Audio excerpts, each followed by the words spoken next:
பழங்காலத்திலே இயற்கையான மரக்கலன்களை பயன்படுத்தி கடலுக்குள்ள ஆழ்கடல்ல போயிட்டு மீன் பிடிச்சிட்டு வந்திருக்கிறாங்க.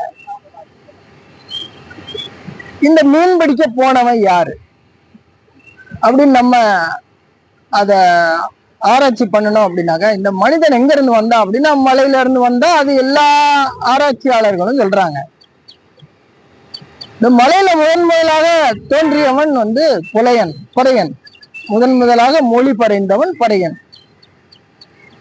தென்புலத்தான் அப்படின்னு தென்னாடுடைய சிவனை போற்றின்னு சொல்றத நம்ம கேள்விப்பட்டிருக்கோம். தென்னாடுடைய சிவன் யாரு, தென்புலத்தான் யாரு அப்படின்னா சிவ தத்துவம் முதல்ல எங்க வந்துச்சு அப்படின்னா அந்த மேற்கு தொடர்ச்சி மலையினுடைய தென்முனை.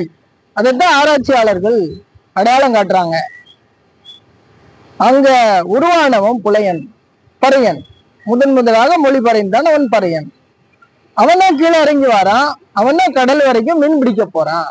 அதனாலதான் தமிழ்நாட்டுல கிழக்கு கடற்கரையோர பகுதிகளில் மீன் பிடிக்க போன மக்களை மீன்பறையன் அப்படின்னு தான் சொல்லுவாங்க. நான் திருநெல்வேலிக்காரன். இப்ப எங்க திருநெல்வேலியில அந்த மீனவர்களை மீன்பறையன் என்ற சொல் வழக்கு தான் நான் கேள்விப்பட்டது. நான் பிறந்த போலாம் அப்படிதான் சொல்லுவாங்க. இன்னைக்கு வயது முதிர்ந்தவர்கள்லாம் மீன்பறையன் சொல்றாங்க, மற்றவர்கள்லாம் வேற பெர்னாண்டோ அப்படின்லாம் சொல்றாங்க. இன்னைக்கு பரதவர்கள்ன்றாங்க. பரதவர்கள்னாலே பரத்தவர்கள் அப்படின்னு அர்த்தம். பரத்திலிருந்து வந்தவங்க, பரம்புல இருந்து வந்தவங்க அப்படின்னு அர்த்தம். அந்த மீன் பிடிக்க போனவனும்